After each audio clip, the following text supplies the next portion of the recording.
Selamat pagi pemirsa Suara Konsumen Cerdas di Nusantara Indonesia.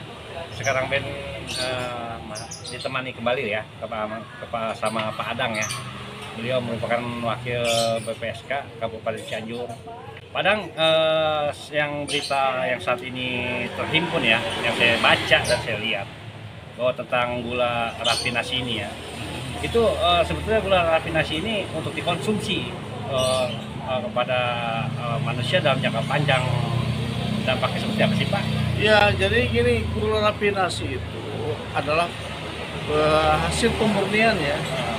Kalau hasil pemurnian dari produksi yang bahan bakunya dari tebu, rasa gula tebu. Nah itu warnanya putih bersih lah, gelis lah warnanya putih bersih. Tapi itu bisa menghilangkan serat dan vitamin yang ada di situ. Nah itu makanya kalau gula rafinasi itu bukan saja kita butuh pemanis yang alami, tapi juga butuh yang lainnya kan di kandungan pemanis itu. Makanya gula rafinasi itu oleh pemerintah itu diperuntukkan bagi industri makanan dan minuman. Jadi bukan untuk dikonsumsi langsung. Makanya harganya juga berbeda. Agak murah dibanding dengan gula putih, gula pasir yang langsung dikonsumsi oleh masyarakat. Nah ini mungkin jangka panjangnya mungkin aja dampaknya, tapi saya belum menemukan hasil penelitian dari dinas terkait ya, ada instansi atau kementerian terkait dampaknya seperti apa kalau masyarakat mengkonsumsi gula rafinasi dalam jangka panjang, karena masyarakat sendiri kan tidak tahu. Yang penting mah, Bu, Pak, saya beli gula putih, gula pasir kan gitu ya, dikasih lah. Gak pernah nanya ini teh gula teh kok putih pisan, putih sekali gitu. Apakah rafinasi atau kan nggak tahu, pedagang warungan juga nggak bakalan tahu. Kan bagi masyarakat. Dari segi ketidaktahuan ini sebetulnya kan perlu ada edukasi Perlu, sangat perlu. Siapakah yang menurut Bapak yang berkompeten untuk memberikan edukasi ke masyarakat gitu loh? Oh ini dinas perdagangan, ya dinas perdagangan yang ada di daerah masing-masing. Dalam hal ini yang harus terjun ke lapangan itu adalah di bidang PK, bidang perlindungan konsumen. Nah mereka yang harus mengedukasi bahwa sampel ini gula rafinasi bentuknya seperti ini, posturnya seperti ini, tentunya seperti ini, kandungannya ini, ya. Nah ini gula pasir yang dikonsumsi langsung, bentuknya seperti ini, pastinya walaupun mirip tapi pasti beda lah. Ya kayak yang kemar aja beda ya. Ini, nah itu kandungan ini berarti kandungan yang ada di gula rafinasi dan di gula non rafinasi itu apa? Nah, misalkan seratnya kurang, vitaminnya kurang, yang rafinasi ya jangan dipakai.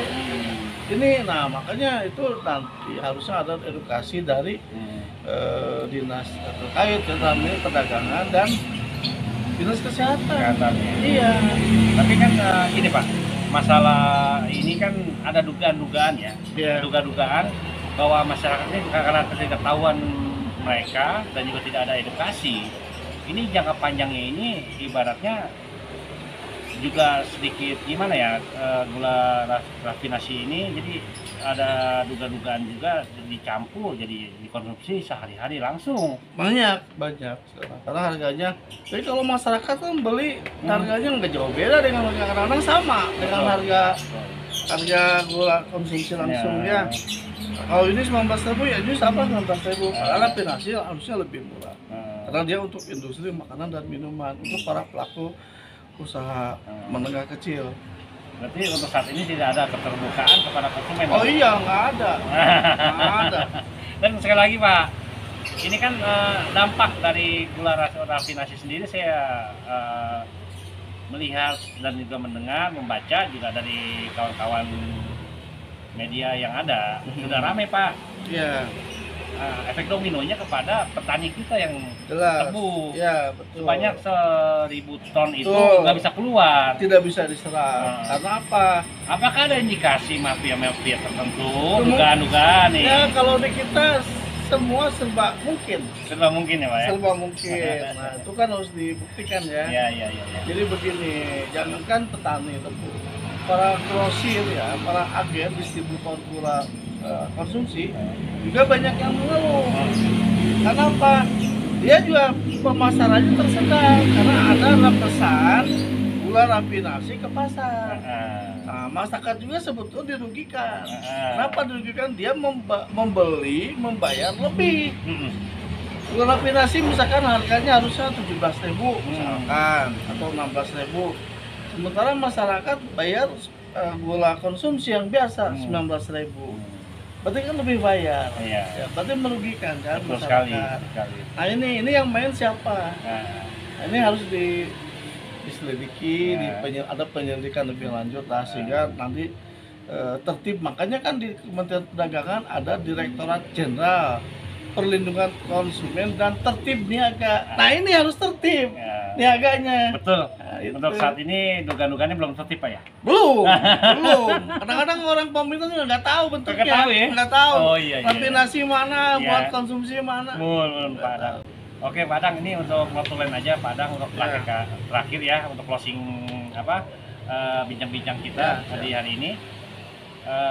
Notulennya dari Pak Adang bebas untuk masalah gula rafinasi ini yang meresahkan kepada konsumen. Ya, jadi karena di Kementerian Perdagangan itu ada Direktorat Jenderal Perlindungan Konsumen dan Tertib Niaga. Nah, ini konsumennya harus dilindungi, niaganya harus tertib. Makanya kalau berniaga itu harus jujur. Iya Pak ya. Jadi kuncinya berniaga itu harus jujur dan adil. Kuncinya itu. Jadi itu Pak ya. Iya. Oke. Oke, pemirsa Suara Konsumen Cerdas di Nusantara Indonesia, kita bincang Ben bersama Pak Adang ya. Ben melaporkan dari Cianjur, Jawa Barat.